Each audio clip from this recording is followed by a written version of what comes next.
Hello guys, तो कैसे हो आप सभी। मेरा नाम है हर्ष ठाकुर और मैं आप सभी का आपके अपने YouTube channel software programming classes में स्वागत करता हूं। तो अगर आपने अभी तक हमारे चैनल को सब्सक्राइब नहीं किया तो जल्दी सब्सक्राइब कर लीजिए और बेल आइकन भी प्रेस कर दीजिए दोस्तों। जैसा कि आप सभी जानते हैं, हमारे चैनल पर अभी जो करंटली प्लेलिस्ट रनिंग में है वो जावा का प्लेलिस्ट है। तो इसे अगर आपने अभी तक एक्सेस नहीं किया तो जल्द से जल्द जाकर इसे क्या कर लीजिए, यहाँ से आप एक्सेस कर लीजिए। ठीक है, देखिए इसके अंदर हमने बहुत सारे इंटरेस्टिंग वीडियोस बनाए। ठीक है, बहुत ही ज्यादा काम काम के वीडियोस बनाकर तैयार किए हैं। उसी तरीके का आज एक और बहुत ही ज्यादा इंपॉर्टेंट सा वीडियो में आप सभी के लिए लेकर आ चुका हूं। इस वीडियो में पढ़ने वाले फ्रेंड्स हम बेसिकली कंस्ट्रक्टर्स के बारे में। ठीक है, किसके बारे में पढ़ने वाले हम? कंस्ट्रक्टर्स के बारे में कि कंस्ट्रक्टर होता क्या है, किस तरीके से उसकी वर्किंग होती है और कितने टाइप्स का कंस्ट्रक्टर होता है। मतलब बहुत सारी चीजें आज हम पढ़ने वाले हैं, बिल्कुल एक भी डाउट आपको नहीं रहने वाला है। जितने भी टाइप्स होते हैं उनको हम वन बाय वन क्या करने वाले, समझने वाले। पहले कंस्ट्रक्टर की हम थ्योरी देखने वाले कि कंस्ट्रक्टर होता क्या है। ठीक है, तो जल्दी से चलते हैं हम हमारे यहाँ पर वन नोट के पास में। मैं यहाँ पर आपको क्या करता हूँ, थ्योरी लिखकर बता देता हूँ। तो यहाँ से चलते हैं हम हमारे वन नोट के पास में। ओके, तो फ्रेंड्स हम आ चुके हैं अपने वन नोट के पास में। आज हम जो पढ़ने वाले उसकी मैं यहाँ पर हेडिंग लिख देता हूँ। हम पढ़ने वाले कंस्ट्रक्टर्स के बारे में। ठीक है, तो जावा के पास में कितने टाइप्स के कंस्ट्रक्टर होते हैं। ठीक है, कंस्ट्रक्टर होता क्या है पहले हम ये देख लेते हैं। तो सबसे पहले कंस्ट्रक्टर जो होता है ना, constructor name is always same as the class name. ठीक है, मैं यहाँ पर कुछ थ्योरी है वो लिख देता हूँ, फिर आपको क्या करने वाला हूँ उसको डेफिनेटली एक्सप्लेन करने वाला हूँ।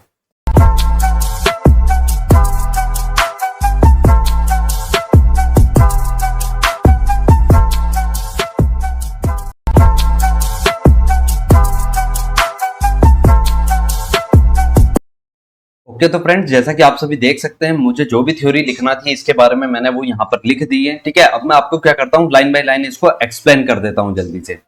तो देखिए सबसे पहला पॉइंट आता है कि constructor name is always same as the class name. ठीक है, हमारे जो कंस्ट्रक्टर का हम नाम रखेंगे ना, वो हमेशा क्या होगा, हमारे क्लास से सेम होगा। ठीक है, जो हमारी क्लास का नाम होगा वही हमारे कंस्ट्रक्टर का नाम होना चाहिए। ठीक है, ये फिक्स रूल है। उसके बाद में सेकंड पॉइंट आता है, constructor does not have return type. ठीक है, कंस्ट्रक्टर का कभी भी कोई रिटर्न टाइप नहीं होता। रिटर्न टाइप क्या होता है वो मैं आपको प्रोग्राम की हेल्प से बताने वाला हूं। ठीक है, तो कंस्ट्रक्टर का कभी भी कोई रिटर्न टाइप नहीं होता है, मतलब कंस्ट्रक्टर कभी भी कुछ वैल्यू रिटर्न नहीं करता है। ठीक है, उसके बाद में देख सकते हैं आप, constructor is automatically called at the time of object creation, at the time of class object creation. ठीक है, क्लास ऑब्जेक्ट क्रिएशन, इसका मीन्स क्या हुआ फ्रेंड्स, थर्ड पॉइंट का, कि कंस्ट्रक्टर ऑटोमेटिकली कॉल हो जाता है जब हम किसी भी क्लास का ऑब्जेक्ट बनाते हैं। ठीक है, हमने किसी भी क्लास का जैसे ही ऑब्जेक्ट बनाया उस समय क्या होगा, ये हमारा कंस्ट्रक्टर कॉल हो जाएगा। ठीक है, ऑटोमेटिकली होगा, हमें करना नहीं पड़ेगा। उसी के साथ में देखिए लास्ट पॉइंट क्या आता है कि constructor is used to initialize the instance variable of the class. ठीक है, सबसे मेन पॉइंट यही है हमारे कंस्ट्रक्टर के बारे में कि कंस्ट्रक्टर का हम बेसिकली मतलब मेनली यूज क्यों करते हैं, इंस्टेंस वेरिएबल को इनिशियलाइज करने के पर्पज से। ठीक है, इंस्टेंस वेरिएबल को इनिशियलाइज करने के पर्पज से हम कंस्ट्रक्टर का यूज करते हैं। ठीक है, अगर आपसे इंटरव्यू में भी पूछा जाता है कि आप कंस्ट्रक्टर का हम बेसिकली मतलब मेनली यूज क्यों करते हैं, तो आप सभी को यही बताना है कि इंस्टेंस वेरिएबल को इनिशियलाइज करने के पर्पज से। ओके, उसी तरीके से अब नीचे देखते हैं हम टाइप्स ऑफ कंस्ट्रक्टर। तो there are four types of constructors are available in Java. Java के पास कितने टाइप्स के कंस्ट्रक्टर्स है फ्रेंड्स? फोर टाइप्स के। Parameterise constructor, no argument constructor, default constructor and copy constructor. चलिए वन बाय वन हम क्या करते हैं, यहाँ पर जल्दी से चलते हैं अपने प्रोग्राम के पास में और इन सभी को समझते हैं। ठीक है, इन पॉइंट्स का मतलब क्या है वो भी मैं आप सभी को प्रोग्राम की हेल्प से समझाने वाला हूँ। जल्दी से चलते हैं हम हमारे नोटपैड प्लस प्लस के पास में। आप इस प्रोग्राम को VS कोड में बना सकते हो, कोई सा भी आप क्या कर सकते हो, सॉफ्टवेयर यूज कर सकते हो। मैं यहाँ पर यूज कर रहा हूँ नोटपैड प्लस प्लस का। ठीक है, क्योंकि इसका जो आउटपुट हम CMD के में देखते हैं ना, तो वो वहां पर हमें इजीली विजिबल होता है और अच्छे तरीके से विजिबल होता है। इसीलिए मैं क्या कर रहा हूं, यहाँ पर नोटपैड प्लस प्लस का यूज कर रहा हूं। अब देखिए यहाँ पर मैंने क्लास बनाई है सिंपल सी, और मान लीजिए इसके अंदर मैं क्या कर रहा हूं, सबसे पहले देखिए हमने क्या क्या पॉइंट पढ़े, ये पॉइंट क्लियर करता हूं। Constructor name is always same as the class name. ठीक है, तो सबसे पहली बात आती है कंस्ट्रक्टर बनाया कैसे जाता है। तो जो कंस्ट्रक्टर का नाम और क्लास का नाम हमेशा जहां पर भी सेम दिखता है, मतलब हम मान लेंगे कि वो क्या है, हमारा कंस्ट्रक्टर है। ठीक है, जैसे कि कंस्ट्रक्टर हमेशा इस टाइप से बनाया जाता है। सबसे बेसिक सिंटेक्स जो है ना कंस्ट्रक्टर का, वो यही है। हमने यहाँ पर क्लास का नाम लिख दिया आपने, फिर यहाँ पर ये ब्रैकेट्स लगाए। ठीक है, और यहाँ पर क्या बनाएंगे, हमने कंस्ट्रक्टर की बॉडी बनाएंगे। तो सबसे बेसिक सिंटेक्स क्या होता है फ्रेंड्स, कंस्ट्रक्टर का यही होता है। ठीक है, यहाँ पर हमने क्या किया है, क्लास के नाम जैसा नाम दे दिया हमारे कंस्ट्रक्टर को, और यहाँ पर उसके जो ब्रैकेट्स है। ठीक है, मतलब ये कैसा है, अभी मतलब एक भी हमने पैरामीटर नहीं दिया है, और ये क्या हमारे कंस्ट्रक्टर की बॉडी है। तो इसी तरीके से सबसे बेसिक सिंटेक्स यही है। अब देखते हैं फ्रेंड्स, तो पहला पॉइंट हमें क्लियर हुआ कि कंस्ट्रक्टर का नाम और क्लास का नाम सेम होना चाहिए, तो इसलिए हमने यहाँ पर क्या लिखा है, ए का ए ही लिखा है। अब यहाँ पर लिखा है constructor does not have return type. ठीक है, तो रिटर्न टाइप क्या होता है फ्रेंड्स, जैसे कि यहाँ पर हम किसी मेथड बनाते हैं, ठीक है, कोई सी भी अगर मैंने मेथड बनाई, जैसे वॉइड शो, क्या मेथड बनाई मैंने, शो नाम की अगर मेथड बनाई, तो मैं यहाँ पर ये जो वॉइड लिख रहा हूँ ना, ये वॉइड क्या कहलाता है फ्रेंड्स, रिटर्न टाइप। ठीक है, लेकिन कंस्ट्रक्टर का कभी भी कोई रिटर्न टाइप नहीं होता है, मतलब आप कंस्ट्रक्टर के आगे कभी भी इस तरह से वॉइड या इंट, मतलब कुछ भी आप इस तरीके से यहाँ पर क्या करोगे, रिटर्न टाइप नहीं लिखोगे। ठीक है, तो ये क्या हो गया, हमारा सेकंड पॉइंट कवर हुआ कि कंस्ट्रक्टर का कभी भी कोई रिटर्न टाइप नहीं होता है। थर्ड पॉइंट आता है constructor is automatically called at the time of object creation. तो ये पॉइंट मैं अभी आपको प्रोग्राम की हेल्प से बताने वाला हूं जब कंप्लीट प्रोग्राम बनाएंगे। फोर्थ पॉइंट आता है हमारा constructor is used to initialize the instance variable. ये भी हम क्या कर सकते हैं, सिर्फ और सिर्फ प्रोग्राम की हेल्प से ही देख सकते हैं। तो चलिए अब एक सिंपल सा प्रोग्राम बनाता हूं मैं, जल्दी से यहाँ से इस मेथड को हटा देते हैं क्योंकि अभी हम कंस्ट्रक्टर पढ़ रहे हैं। अब मैं क्या करता हूं, मान लीजिए यहाँ पर एक और क्लास बनाता हूं, मान लीजिए मैंने क्लास का नाम रखा है डेमो, डेमो रखा है। ठीक है, सिंपल सा। इस प्रोग्राम को पहले सेव करते हैं। इस प्रोग्राम को हम सेव करेंगे, यहाँ पर डेस्कटॉप पर आ जाते हैं, एसपीसी जावा वाले फोल्डर में, यहाँ पर हम इसको सेव कर लेते हैं डेमो डॉट जावा। ठीक है, अब डेमो से पहले ही बना है तो इसको हम कर लेते हैं डेमो 20 डॉट जावा। इस तरीके से जैसे ही मैंने इसको सेव किया, जो क्लास का नाम होगा वही यहाँ पर रखेंगे हम। यहाँ पर अब मेन मेथड को बना लेते हैं जल्दी से, पब्लिक स्टैटिक वॉइड मैन। ठीक है, तो कंस्ट्रक्टर के जो मेन पॉइंट्स है वो आई थिंक आप सभी को अभी तक क्लियर हो चुके होंगे, जो भी मैंने अभी आपको एक्सप्लेन किए। तो उनकी हेल्प से अब हम क्या करेंगे, प्रोग्राम में जब पढ़ेंगे तो आपको इजीली समझ में आने वाला है। अब देखिए, सबसे पहला पॉइंट यही था कि कंस्ट्रक्टर का नाम क्लास का नाम सेम होना चाहिए। तो मैंने यहाँ पर जो ए नाम की क्लास बनाई है ना एक, उसी के नाम से मैंने क्या बना दिया है, कंस्ट्रक्टर बना दिया। इतना समझ में आया आप सभी को। उसके बाद में देखिए कि सेकंड पॉइंट क्या था हमारा यहाँ पर, कि कंस्ट्रक्टर कोई रिटर्न टाइप नहीं होता, तो हमने यहाँ पर रिटर्न टाइप भी नहीं लिखा है। थर्ड पॉइंट था कि ऑटोमेटिकली कॉल हो जाता है ऑब्जेक्ट जब बनता है। तो देखिए मैं यहाँ पर अपनी ये जो मेन क्लास है, ठीक है, डेमो 20 क्या है, हमारी मेन क्लास है, क्योंकि इसके अंदर हमने मेन मेथड को बनाया हुआ है। अब मैं यहाँ पर एक क्लास का ऑब्जेक्ट बनाता हूँ। आई थिंक आप सभी को ऑब्जेक्ट बनाना आता होगा। हमें क्लास का नाम लिखना होता है, फिर हमें वेरिएबल का नाम देना होता है। ठीक है, आप इसको ऑब्जेक्ट का नाम भी बोल सकते हो क्योंकि ये ऑब्जेक्ट को ही स्टोर करता है। उसके बाद में आपको लिखना होता है न्यू, फिर वापस से क्लास का नेम, देन ये ब्रैकेट्स और आपको सेमीकोलन लगाना होता है। तो देखिए फ्रेंड्स, मैंने यहाँ पर क्या किया है, इस ए क्लास का A1 नाम का ऑब्जेक्ट बनाया है। ठीक है, अब थर्ड पॉइंट हमारा यही कहता है कि जब भी आप किसी भी क्लास का ऑब्जेक्ट बनाते हो तो उस क्लास का कंस्ट्रक्टर ऑटोमेटिकली कॉल हो जाता है। तो अगर ये कंस्ट्रक्टर कॉल होता है तो हम क्या करते हैं, यहाँ पर एक मैसेज को प्रिंट करा लेते हैं, तभी तो हमें पता चलेगा कि ये कॉल हो रहा है इस टाइप से। तो मैंने यहाँ लिखा system dot out dot print LN, और इसके अंदर मैं एक मैसेज प्रिंट कर देता हूँ सिंपल सा कि क्लास ए कंस्ट्रक्टर। ठीक है, ये किस क्लास का कंस्ट्रक्टर है, क्लास ए का कंस्ट्रक्टर है। अब चलिए इस प्रोग्राम को सेव करते हैं, इस प्रोग्राम को चलाकर देखते हैं। ठीक है, रन करते हैं इसको। यहां से हम गए CMD के पास में, यहां पर मैंने लिखा जावा सी, इसको थोड़ा जूम कर देते हैं, Java C demo 20 dot Java, and run करते समय हम क्या लिखेंगे यहाँ पर, जावा डेमो 20। ठीक है, तो इस टाइप से मैंने जैसे ही यहाँ पर प्रोग्राम को रन करा है तो आप सभी देख सकते हैं यहाँ पर क्लास ए कंस्ट्रक्टर हमारे पास में आउटपुट में आ चुका है। ठीक है, क्या मैंने इस कंस्ट्रक्टर को कॉल किया है क्या कहीं से भी मैंने इसको कॉल नहीं किया है, सिर्फ और सिर्फ मैंने इस क्लास का क्या बनाया है, यहाँ पर ऑब्जेक्ट बनाया है। तो कंस्ट्रक्टर क्या होता है फ्रेंड, जब भी हम ऑब्जेक्ट बनाते हैं ना किसी भी क्लास का, जैसे ए नाम की क्लास है इसका ऑब्जेक्ट बनाया है, तो ये कंस्ट्रक्टर क्या हुआ है, यहाँ पर ऑटोमेटिकली कॉल हो गया है। ठीक है, तो आई थिंक आप सभी को अभी तक थर्ड पॉइंट भी क्या हो चुका होगा, क्लियर हो चुका होगा। अब एक लास्ट पॉइंट जो है उसको भी मैं पहले क्लियर कर देता हूं, फिर हम टाइप्स के पास में चलते हैं। जैसे कि मान के चलिए यहाँ पर मैंने दो वेरिएबल डिक्लेयर किए, मान लीजिए एक्स नाम का, चलिए एक ही वेरिएबल है। ठीक है, इंट एक्स एक वेरिएबल है। अब कंस्ट्रक्टर का यूज क्यों करते हैं हम, to initialize the instance variable. ठीक है, इंस्टांस वेरिएबल को इनिशियलाइज करने के पर्पस। तो मान लीजिए मैंने इस एक्स में यहाँ से वैल्यू असाइन करवा दी है 10, तो जब भी ये डिफॉल्ट कंस्ट्रक्टर बाय डिफॉल्ट यहाँ से कॉल होगा, ठीक है, ऑब्जेक्ट क्रिएट होगा तो क्या होगा, ये कंस्ट्रक्टर कॉल होगा और ये कंस्ट्रक्टर क्या कर देगा, इस एक्स के अंदर क्या असाइन करवा देगा, 10।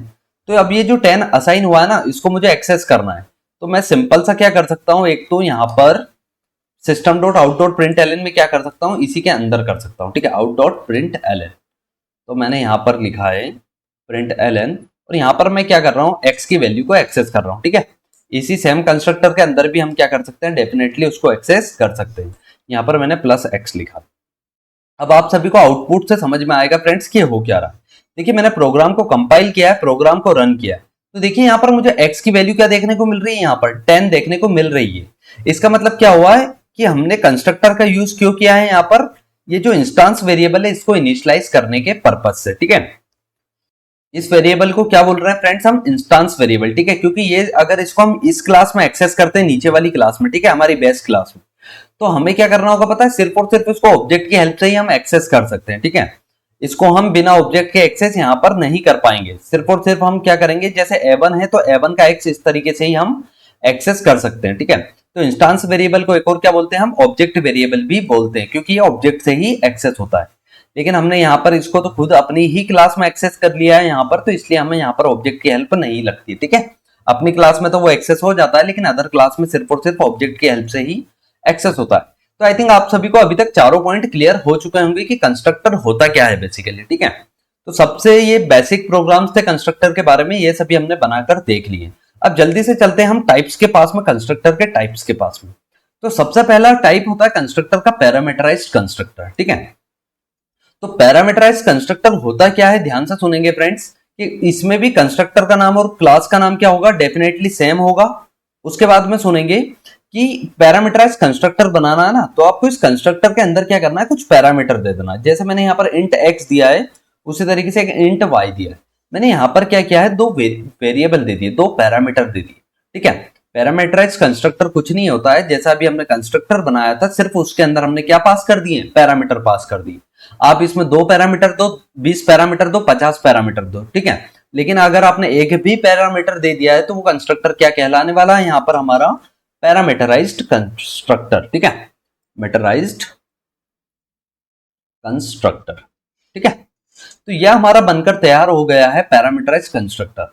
अब इसका थोड़ा सा हम क्या करते हैं, कोड एकदम सही साट कर देते हैं। तो यहां से जब हम, अब ध्यान से सुनिएगा फ्रेंड्स मैं जो बोल रहा हूं, कि अगर आप क्या करते हो, अपनी क्लास के अंदर पैरामीटराइज्ड कंस्ट्रक्टर बनाकर तैयार करते हो, तो यहां पर जब ऑब्जेक्ट बनता है ना, तो at the time of object creation आपको क्या करना होगा, यहीं पर से वो पैरामीटर भी पास करना होगा, आपने जितने पैरामीटर का कंस्ट्रक्टर बनाकर तैयार किया है।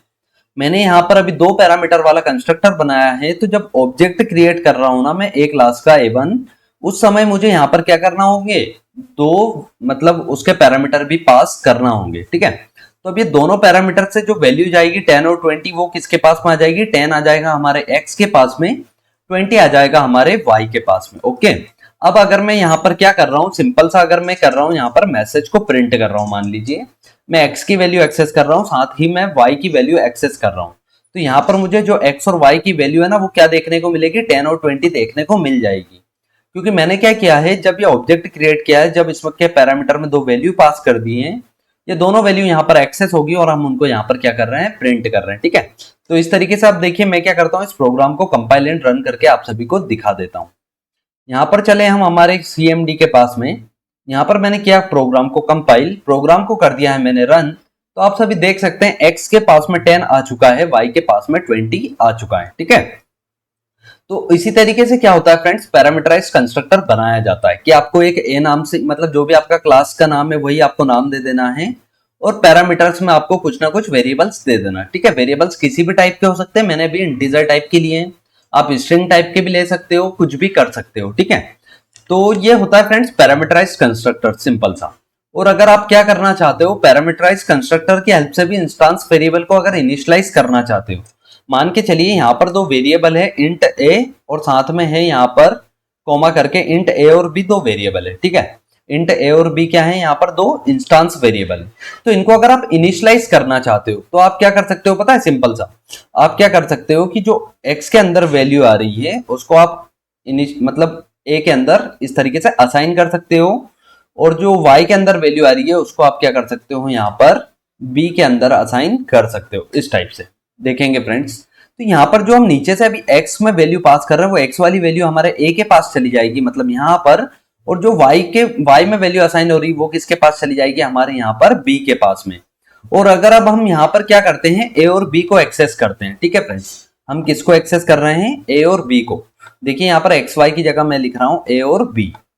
तो अब आप सभी देख पाएंगे कि ये जो a और b है ना, इनके पास में भी क्या वैल्यू चले जाएगा यहाँ से, जो हम यहाँ से पास कर रहे हैं। हम देख इसमें रहे हैं अभी x और y में, लेकिन क्योंकि हमने यहाँ से क्या कर दिया है, उसको इंस्टांस वेरिएबल को इनिशियलाइज कर दिया। कैसे इनिशियलाइज करा है, जो भी हमारे पास वैल्यू आ रही है अभी हमने उसको क्या कर दिया है, यहाँ पर इनमें पास कर दिया है। तो डेफिनेटली क्या हो जाएगा, इंस्टांस वेरिएबल यहाँ पर हमारे इनिशियलाइज हो जाएंगे। ठीक है, ये कैसे वेरिएबल है, इंस्टांस वेरिएबल। तो अब देखिए a और b को एक्सेस कर रहे हैं, तो a के पास में x की वैल्यू जाएगी मतलब 10, और b के पास में क्या जाएगी, y की वैल्यू मतलब 20। तो अब हमें a और b की वैल्यू देखने को मिल जाएगी फ्रेंड्स, यहाँ पर 10 और 20। देखा आप सभी ने, a की वैल्यू 10 आ रही है, b की वैल्यू क्या आ रही है, 20 आ रही है। अगर मैं यहाँ से वैल्यू को चेंज कर कर भी आपके सामने यहाँ पर पास करता हूँ 100 और 250, तो अब आप सभी देख पाएंगे कि ये चेंज वाली वैल्यू क्या होगी। यहाँ पर देखिए प्रोग्राम को मैंने रन भी कर दिया है, यहाँ पर a के पास में 100 आ चुका है, b के पास में 250 आ चुका है। ठीक है, तो ये हमें मतलब पैरामीटराइज कंस्ट्रक्टर समझ में आ गया है। ओके, तो यही होता है पैरामीटराइज कंस्ट्रक्टर। जल्दी से चलते हैं अब सेकंड कंस्ट्रक्टर के पास में। सेकंड कंस्ट्रक्टर है हमारा नो आर्ग्यूमेंट कंस्ट्रक्टर। तो नो आर्ग्यूमेंट कंस्ट्रक्टर पता है फ्रेंड्स क्या होता है, जिसके अंदर हम पैरामीटर्स नहीं देते, जिसके अंदर हम पैरामीटर पास नहीं करते, वही होता है नो आर्ग्यूमेंट्स कंस्ट्रक्टर। ओके, तो जैसे कि मैंने यहाँ पर एक कंस्ट्रक्टर बनाया है, इसको मैं नाम दे देता हूं यहाँ पर नो आर्ग्यूमेंट कंस्ट्रक्टर।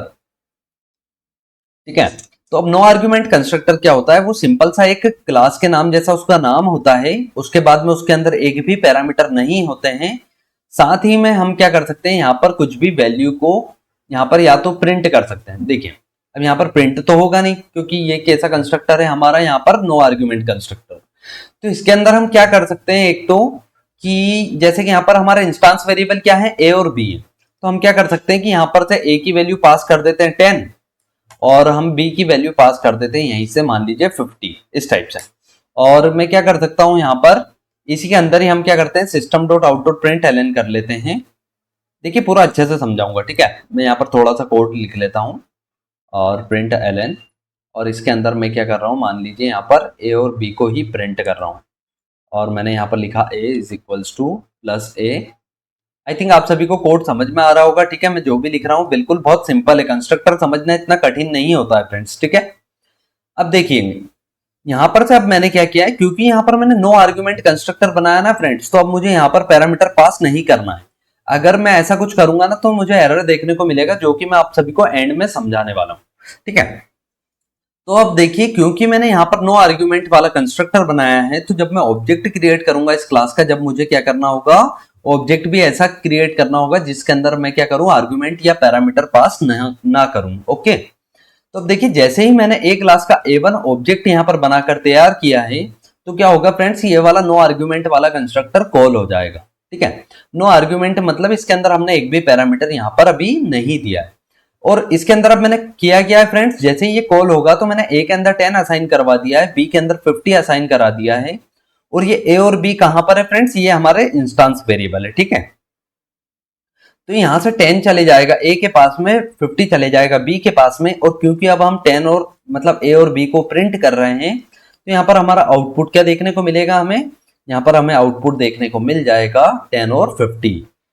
देखिए प्रोग्राम को किया मैंने कंपाइल, प्रोग्राम को कर दिया है मैंने रन, तो आप सभी देख पा रहे हैं यहाँ पर A की वैल्यू 10 आ रही है और B की वैल्यू 50 यहाँ पर आ गई है। ओके, तो इसी तरीके से क्या बनता है फ्रेंड्स, नो आर्ग्यूमेंट कंस्ट्रक्टर। इसी के हेल्प से हमने क्या कर दिया है, यहाँ पर इंस्टांस वेरिएबल को भी इनिशियलाइज कर दिया है। मैं हर कंस्ट्रक्टर की हेल्प से आपको क्या भी दिखा रहा हूँ, यहाँ पर इंस्टांस वेरिएबल को इनिशियलाइज करना भी दिखा रहा हूँ। सही, ठीक है। अब देखिए फ्रेंड्स, यहाँ पर दो टाइप के कंस्ट्रक्टर हमने पढ़ लिए हैं। अब थर्ड जो हमारा आता है वो होता है फ्रेंड्स डिफॉल्ट कंस्ट्रक्टर। क्या होता है, डिफॉल्ट कंस्ट्रक्टर। तो सबसे पहली चीज मैं आप सभी को ये बता देता हूं कि जो नो आर्ग्यूमेंट कंस्ट्रक्टर होता है और जो डिफॉल्ट कंस्ट्रक्टर होता है ना, उनकी विजिबिलिटी क्या होती है, एकदम सेम होती है। क्या होती है फ्रेंड्स, एकदम सेम। मतलब आप इसी पर्टिकुलर कंस्ट्रक्टर को डिफॉल्ट कंस्ट्रक्टर भी बोल सकते हो और इसको क्या बोल सकते हो आप, नो आर्ग्यूमेंट कंस्ट्रक्टर भी बोल सकते हो। लेकिन जो मेन डिफरेंस है वो मैं आप सभी को बता देता हूं कि अगर मैंने अपनी इस क्लास के अंदर एक भी कंस्ट्रक्टर मान लीजिए नहीं बनाया है, ठीक है, मैंने क्या किया है यहाँ पर अपनी क्लास के अंदर एक भी कंस्ट्रक्टर इस तरीके से नहीं बनाया है, सिर्फ मैंने क्लास की बॉडी बना रखी है और मैंने मान लीजिए यहाँ से कुछ भी नहीं बनाया। समझ लीजिए मैंने यहाँ पर कुछ भी नहीं बनाया, ठीक है।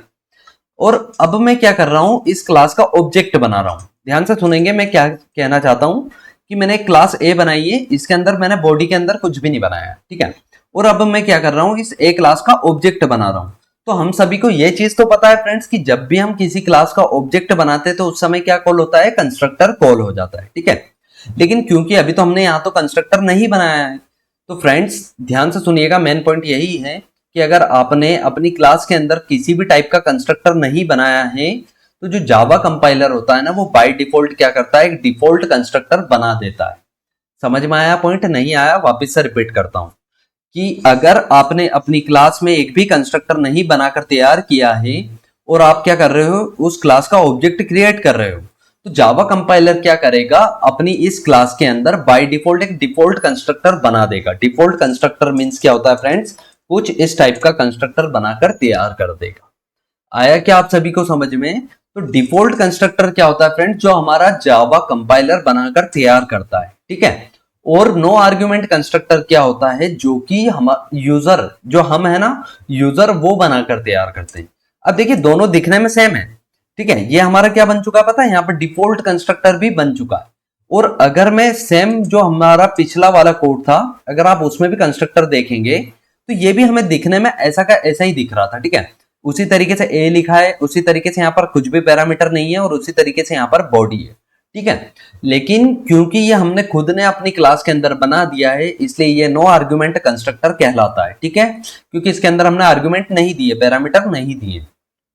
लेकिन क्योंकि अब मैंने बताया आप सभी को कि मैंने क्लास के अंदर कुछ बनाया ही नहीं है, तो अब क्या होगा पता है, जावा कंपाइलर ऑटोमेटिकली बना देगा एक कंस्ट्रक्टर कुछ इस टाइप से। तो इसी कंस्ट्रक्टर को क्या बोलते हैं फ्रेंड्स, हम डिफॉल्ट कंस्ट्रक्टर बोलते हैं, ठीक है। आप सभी को क्या समझ में आया, डिफॉल्ट कंस्ट्रक्टर और नो आर्गुमेंट कंस्ट्रक्टर क्या होता है? डिफॉल्ट कंस्ट्रक्टर हमारा जो जावा कंपाइलर है ना, वो बनाकर तैयार करता है अगर हम उस क्लास का क्या करते हैं, ऑब्जेक्ट बनाते हैं तो, ठीक है। वो बाय डिफॉल्ट बना देता है, लेकिन इसके अंदर कुछ वो मैसेज नहीं लिखता है, ठीक है फ्रेंड्स, कुछ लॉजिक नहीं लिखता है। जैसे अब मैंने यहाँ पर लिखा था ना कि ए में 10 असाइन हो जाए या इस टाइप से, तो जावा कंपाइलर ऐसा कुछ नहीं लिखेगा, वो सिर्फ और सिर्फ एक कंस्ट्रक्टर बना देगा ताकि हमारे प्रोग्राम में क्या ना हो, एरर ना आए, ठीक है।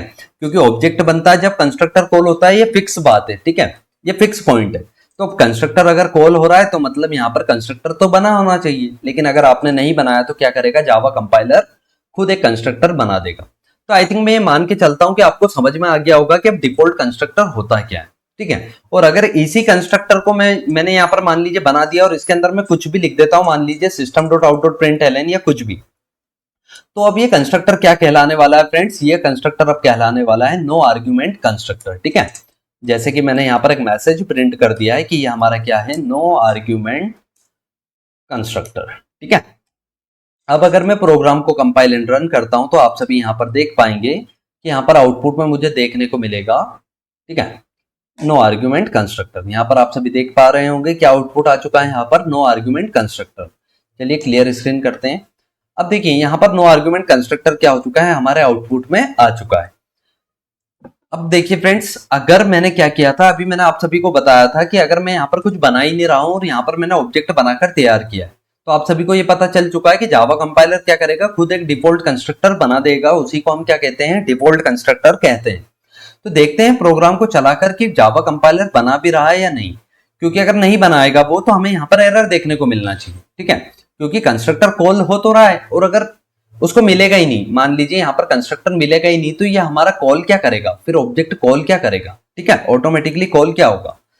तो इसका मतलब यही हुआ है कि वो कहीं ना कहीं तो उसको बनाकर जरूर तैयार करेगा। तो देखिए फ्रेंड्स, प्रोग्राम हमारा कंपाइल भी हुआ है, रन भी हुआ है और हमें कोई एरर देखने को नहीं मिला है। मतलब हमारे जावा कंपाइलर ने क्या किया है पता है, यहाँ पर इस तरीके से एक डिफॉल्ट कंस्ट्रक्टर बना दिया है। तो आई थिंक आप सभी अभी तक समझ गए होंगे कि डिफॉल्ट कंस्ट्रक्टर और नो आर्ग्यूमेंट कंस्ट्रक्टर और एक और हमने जो पढ़ा है पैरामीटराइज्ड कंस्ट्रक्टर, ठीक है। अब जो एक लास्ट हमारा कंस्ट्रक्टर होता है फ्रेंड्स, वो होता है कॉपी कंस्ट्रक्टर, ठीक है। सबसे ज्यादा डाउट लोगों को क्या होता है फ्रेंड्स, जो भी स्टूडेंट्स होते हैं उनको काय में डाउट होता है, इन दोनों में ही होता है। तो आप सभी को तो अब बिल्कुल क्लियर हो चुका होगा आई थिंक कि अगर हमने कंस्ट्रक्टर खुद ने बना दिया बिना पैरामीटर वाला तो उसको हम बोलेंगे नो आर्ग्यूमेंट कंस्ट्रक्टर, और अगर हमने नहीं बनाया तो जो जावा बनाकर तैयार करेगा वो होता है डिफॉल्ट कंस्ट्रक्टर, ठीक है। और एक पॉइंट और आप ये भी बोल सकते हो कि हम नो आर्ग्यूमेंट कंस्ट्रक्टर में अपनी तरफ से कुछ भी चीजें यहाँ पर क्या कर सकते हैं, इनिशियलाइज कर सकते हैं और कुछ भी मतलब उस कोड को क्या कर सकते हैं, एडिट कर सकते हैं। लेकिन डिफॉल्ट कंस्ट्रक्टर में हम कुछ भी नहीं कर सकते क्योंकि वो तो जावा ने बनाकर तैयार किया। ओके, देखिए क्योंकि हमें दिख ही नहीं रहा है तो हम उसमें क्या चेंज कर पाएंगे। लेकिन अगर इसी तरीके से मैंने इस तरीके से अगर खुद ने बनाया है नो आर्ग्यूमेंट कंस्ट्रक्टर, तो मैं इसके अंदर मैं कुछ भी इस तरीके से कर सकता हूं, ठीक है, कोई इशू होने वाला नहीं है। अब लास्ट कंस्ट्रक्टर पढ़ते हैं फ्रेंड्स हम, कॉपी कंस्ट्रक्टर, ठीक है। क्या पढ़ने वाले हैं? Copy constructor. तो इंटरव्यू में पूछा जाता है फ्रेंड्स कि कॉपी कंस्ट्रक्टर का मेन मोटिव क्या है, हम कॉपी कंस्ट्रक्टर का यूज क्यों करते हैं, ठीक है, सबसे मेन पॉइंट यही पूछा जाता है इंटरव्यू में। तो बहुत सारे स्टूडेंट्स को इसका भी आंसर नहीं पता होता है, तो मैं आपको एकदम सिंपल वे में बता देता हूं कि अगर हमें किसी भी एक ऑब्जेक्ट की प्रॉपर्टी को किसी दूसरे ऑब्जेक्ट में क्या करना है, पास करना है, ठीक है। मतलब किसी एक ऑब्जेक्ट की प्रॉपर्टी जितनी भी है, मतलब जितना भी डेटा है, अगर उसको उठाकर क्या करना है, मुझे दूसरे ऑब्जेक्ट में पास करना है, तो हम क्या करते हैं, कॉपी कंस्ट्रक्टर का यूज करते हैं, ठीक है। चलिए मैं एक सिंपल सा आपको एक प्रोग्राम बनाकर दिखाता हूं, उससे आपको डेफिनेटली समझ में आने वाला है। तो देखिए फ्रेंड्स, यहाँ पर मैंने एक सिंपल सा नो आर्गुमेंट वाला कंस्ट्रक्टर बनाया है। सबसे पहले कॉपी कंस्ट्रक्टर का ही एग्जांपल है, ठीक है। और यहाँ पर मैं क्या कर रहा हूँ, और मान के चलते हैं हम यहाँ पर कि हमारी क्लास के अंदर क्या है, दो इंस्टांस वेरिएबल भी बने हुए हैं, ए और बी नाम से, ठीक है। ये दो इंस्टांस वेरिएबल बने हैं और मैं इसमें क्या कर रहा हूँ, इस डिफॉल्ट मतलब नो आर्गुमेंट कंस्ट्रक्टर की हेल्प से इनके अंदर वैल्यू असाइन कर रहा हूँ, ठीक है। एक में वैल्यू असाइन की मैंने 10, और मान लीजिए जो सेकंड है ना हमारा, यहाँ पर ये किस टाइप का है, मान लीजिए स्ट्रिंग टाइप का। किस टाइप का है ये वेरिएबल हमारा, स्ट्रिंग टाइप का, और उसका नाम क्या है, S1 है या S है, ठीक है। स्ट्रिंग टाइप का S है और इंटीजर टाइप का A है। अब मैं क्या कर रहा हूँ, इस स्ट्रिंग में भी पास कर रहा हूँ, मान लीजिए अपने चैनल का नाम पास कर रहा हूँ, जो शॉर्ट फॉर्म है हमारा SPC हर्ष, ठीक है। अब ध्यान से देखेंगे यहाँ पर मैंने क्या किया है कि इस कंस्ट्रक्टर की हेल्प से इस A के अंदर 10 पास कर दिया है, क्योंकि इंटीजर टाइप का है, और ये स्ट्रिंग टाइप के S में मैंने क्या पास कर दिया है, एक स्ट्रिंग को पास कर दिया है, ठीक है। अब अगर मैं प्रोग्राम को चलाता हूं और यहां पर क्या करता हूं, इन दोनों को पहले प्रिंट करके दिखाता हूं, system dot out dot print ln, और यहां पर मैं क्या कर रहा हूं, इन दोनों को प्रिंट करने का कोशिश कर रहा हूं, a is equals two plus a, उसी तरीके से यहां पर हमने किया s is equals two plus s, ठीक है। तो यहां पर मैंने अब क्या कर लिया है, इन दोनों को भी प्रिंट कर लिया। अब देखिए प्रोग्राम को चलाकर देखते हैं, हमने किया प्रोग्राम को कंपाइल, प्रोग्राम को किया रन, तो आप सभी देख पाएंगे कि ए के पास में 10 आ गया है और एस के पास में क्या आ चुका है, SPC हर्ष आ चुका है, ठीक है। अब कॉपी कंस्ट्रक्टर का एग्जांपल देखिए, यहां पर मैं क्या कर रहा हूं, एक और नीचे कंस्ट्रक्टर बना रहा हूं, और उस कंस्ट्रक्टर के अंदर, हाँ फ्रेंड्स आपको ध्यान क्या रखना है वो सुनेंगे, आपको क्या करना होगा, इसके अंदर जो पैरामीटर है ना वो क्लास टाइप का ही लेना होगा। क्या बोल रहा हूं, ध्यान से सुनेंगे कि इसके अंदर जो हम पैरामीटर लेंगे ना वो किस टाइप का लेना है, आपको क्लास के टाइप का। मतलब अगर आपकी क्लास का नाम ए है तो आपको ए टाइप का ही क्या करना है, यहाँ पर पैरामीटर लेना है। जैसा भी मैंने इंट एक्स लिया था ना पहले, इंट एक्स इंट वाई, तो उसी तरीके से यहाँ पर मुझे क्या करना होगा कि क्लास टाइप का ही वेरिएबल बनाना होगा, पैरामीटर बनाना होगा। तो मैंने यहाँ पर ए टाइप का बनाया, मान लीजिए एक रेफरेंस वेरिएबल, मैंने यहाँ पर क्या बनाया है, ए टाइप का एक रेफरेंस बनाकर तैयार किया है, मतलब एक पैरामीटर बनाया है मैंने क्लास टाइप का। उसके बाद में अब ध्यान से देखेंगे कि मैं क्या करना चाहता हूं कि इस वाले जो पर्टिकुलर ए वाले कंस्ट्रक्टर के अंदर जो डेटा है ना, उसका डेटा में क्या करना चाहता हूं, इस वाले कंस्ट्रक्टर के पास में लाना चाहता हूं। ध्यान से देखेंगे कि मैं करना क्या चाहता हूं, मैंने क्या किया यहाँ, रेफरेंस ऑफ ए, मतलब ये जो रेफरेंस वेरिएबल है ना, तो इससे क्या करा मैंने, इस ए का डेटा फेच किया और इसको मैंने किसको दे दिया, मान लीजिए यहाँ पर एक ए नाम के वेरिएबल। अब ये ए नाम का वेरिएबल कौन सा पता है, यही वाला, कौन सा वाला, यही वाला है, ठीक है, ऊपर वाला इंस्टांस वेरिएबल। और रेफरेंस ऑफ ए लिखने का मतलब क्या हुआ कि इस वाले कंस्ट्रक्टर के पास जो डेटा रखा था ना, अब वो मैं इस रेफरेंस वेरिएबल की हेल्प से क्या कर रहा हूं, इस वाले कंस्ट्रक्टर में ले रहा हूं, ठीक है। मतलब एक कंस्ट्रक्टर का डेटा में क्या कर रहा हूं, दूसरे कंस्ट्रक्टर में कॉपी कर रहा हूं, इसी को बोलते हैं फ्रेंड्स कॉपी कंस्ट्रक्टर। उसी तरीके से मैं क्या करूंगा, यहाँ पर एस के अंदर ले लूंगा रेफरेंस की हेल्प से रेफरेंस डॉट एस को, ठीक है। तो अब देखिए मैं प्रोग्राम को आपको क्या करता हूं, यहाँ पर देखिए, हाँ एक चीज जो आपको ध्यान देना है कॉपी कंस्ट्रक्टर में, कि आपने जैसे यहाँ पर ए का एक A1 नाम से ऑब्जेक्ट बना लिया, ठीक है, कोई प्रॉब्लम नहीं है। तो इस केस में कौन सा वाला हमारा कंस्ट्रक्टर कॉल होगा, अभी यही वाला कॉल होगा जिसके अंदर हमने कुछ पैरामीटर नहीं दिया है, ठीक है। हाँ आप क्या कर सकते हो पता है फ्रेंड्स, ये जो 4 पॉइंट है ना, इसमें आप क्या कर सकते हो, एक 5वां पॉइंट और ऐड कर सकते हो कि constructor is always called with the match of its parameter, with the match of its parameter। देखिए फ्रेंड्स ये कितना अच्छा पॉइंट है, पैरामीटर। तो इसका मतलब क्या हुआ फ्रेंड्स कि कंस्ट्रक्टर जब भी कॉल होता है ना, तो वो अपने पैरामीटर से मैच होकर ही कॉल होता है। जैसे मान के चलिए यहाँ पर मैंने अभी एक भी पैरामीटर पास नहीं किया है, मैंने यहाँ पर एक भी पैरामीटर दिया है क्या, नीचे नहीं दिया है ऑब्जेक्ट बनाते समय। तो अभी कौन सा कंस्ट्रक्टर कॉल होगा जिसके अंदर एक भी पैरामीटर नहीं है, ठीक है। तो अभी डेफिनेटली यही वाला कॉल होने वाला है।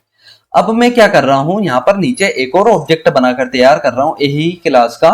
मान लीजिए मैंने A2 नाम से ऑब्जेक्ट बनाया, ठीक है। क्या नाम से बनाया मैंने, A2 नाम से ऑब्जेक्ट बनाया है, इक्वल्स टू न्यू A, ठीक है। तो अब ये क्या बन चुका है, A क्लास के दो ऑब्जेक्ट बन गए, ठीक है। कितने ऑब्जेक्ट बन गए, दो ऑब्जेक्ट बन गए। और क्योंकि अब मुझे इस A1 ऑब्जेक्ट, ये जो A1 वाला ऑब्जेक्ट है ना, इसका डेटा मुझे कॉपी किस में करना है, इस A2 वाले ऑब्जेक्ट में। मतलब एक ऑब्जेक्ट का डेटा मैं क्या कर रहा हूं, यहाँ पर दूसरा ऑब्जेक्ट में कॉपी कर रहा हूं। तो मुझे सिंपल से यहाँ पर पैरामीटर में पास करना होगा इस ऑब्जेक्ट का नाम, जिसका डेटा मैं क्या करना चाहता हूँ, कॉपी करना चाहता हूँ। तो ध्यान से देखिए, इस कोड की वर्किंग थोड़ी सी मैं आप सभी को समझा देता हूँ पहले, ठीक है। कोड को थोड़ा जूम करते हैं, इस टाइप से रखते हैं, ओके। देखिएगा कि मैंने जब एक क्लास का A1 ऑब्जेक्ट बनाया तो ये वाला कंस्ट्रक्टर कॉल होगा, और ये वाला कंस्ट्रक्टर क्या कर रहा है, इन दोनों वेरिएबल्स को इनिशियलाइज कर रहा है। ए के अंदर 10 पास कर रहा है, एस के अंदर ये स्ट्रिंग पास कर रहा है, ठीक है। और उन दोनों को हम यहाँ क्या कर रहे हैं, प्रिंट भी कर रहे हैं। अब देखिए नेक्स्ट, जो मैंने ए क्लास का A2 ऑब्जेक्ट बनाया ना, उस समय मैंने यहाँ पर एक पैरामीटर में एक ऑब्जेक्ट पास किया है। क्या पास किया है, ऑब्जेक्ट। अब A1 ऑब्जेक्ट किस क्लास का है, यहाँ पर A क्लास का है। तो क्योंकि हम जिस तरह का पैरामीटर पास करते हैं ना, उसी तरीके का हमें यहाँ पर भी क्या बनाना पड़ता है, एक रेफरेंस वेरिएबल भी उसी टाइप का बनाना पड़ता है। तो मैंने यहाँ पर ए टाइप का क्या बना लिया, एक रेफरेंस वेरिएबल बना लिया, जिसका नाम मैंने रख दिया रेफ, ठीक है। अब ए टाइप का क्यों बनाया है, क्योंकि हम यहाँ से ऑब्जेक्ट भी किस क्लास का पास कर रहे हैं, ए क्लास का, ठीक है। इसीलिए हमें ए टाइप का ही बनाना होगा। जैसे पिछले कोड में मैं यहाँ से 10 20 पास कर रहा था, तो 10 20 किस टाइप के वेरिएबल थे, इंटीजर टाइप के, इसलिए मैं यहाँ पर इंट एक्स इंट वाई लिख रहा था, ठीक है। लेकिन अब क्योंकि मैं यहाँ से ऑब्जेक्ट पास कर रहा हूं, तो इसलिए मुझे यहाँ पर ऑब्जेक्ट को लेने वाला भी क्या करना होगा, उसी टाइप का बनाना होगा। तो मैंने एक क्लास का रेफरेंस वेरिएबल बनाया है। अब ध्यान से सुनिएगा कि इस A1 क्लास के पास में जितना भी डेटा है ना, जितनी भी प्रॉपर्टीज है, वो सारी किसके पास आ गई है, अब रेफरेंस के पास में, ठीक है। तो रेफरेंस के ए से मैंने क्या कर लिया, अपने इस ए में डेटा ले लिया, और रेफरेंस के एस से मैंने क्या कर लिया, अपने इस एस में डेटा ले लिया है, ठीक है। तो अब इन दोनों से भी क्या हो रहा था पता है, ये दोनों वेरिएबल इनिशियलाइज हो रहे थे, और जब यहां से भी डेटा ए और एस के पास में गया, तो अभी भी ये दोनों क्या हो रहे हैं, इनिशियलाइज हो रहे हैं। अब साथ ही में मैं क्या करता हूं, ये वाला जो नीचे वाला कंस्ट्रक्टर है, इसके अंदर भी मैं क्या कर लेता हूं, इन दोनों को प्रिंट कर लेता हूं। तो अब आप सभी देख पाओगे कि यहाँ पर भी 10 और एसपीसी हर्ष प्रिंट होगा, और यहाँ पर भी 10 और एसपीसी हर्ष प्रिंट होगा, ठीक है। तो यही हमारा कॉपी कंस्ट्रक्टर का एग्जाम्पल बनकर तैयार हो चुका है। चलिए प्रोग्राम को रन कर लेते हैं। प्रोग्राम को मैंने किया है कंपाइल, प्रोग्राम को मैंने किया है रन। तो आप सभी देख पाओगे कि a इज इक्वल्स टू 10 और s is equals to SPC Harsh, इस तरीके से मुझे दो बार देखने को मिल चुका है, ठीक है। दो बार दिखने का रीजन क्या है फ्रेंड्स, एक बार इस कंस्ट्रक्टर की हेल्प से मिला है, और एक बार इस वाले कंस्ट्रक्टर की हेल्प से मिला है, ठीक है। तो इस वाले कंस्ट्रक्टर को कॉल किया हमने A1 ऑब्जेक्ट से, ठीक है। मतलब यहाँ पर एक भी पैरामीटर नहीं है, तो ये किससे कॉल हुआ होगा, A1 से, ठीक है। और साथ ही में ये वाला जो नीचे वाला है, वो किससे कॉल हुआ है फ्रेंड्स, यहाँ पर A2 से, ठीक है। तो यहाँ पर मैंने क्या लिख दिया है, यहाँ पर A2, ठीक है। तो ये A1 से कॉल हो रहा है, और ये वाला कॉल हो रहा है हमारा A2 से। तो आई थिंक आप सभी को कॉपी कंस्ट्रक्टर का भी जो सिस्टम है, मतलब जो भी इसका फ्लो है, वो समझ में आ चुका होगा, है ना।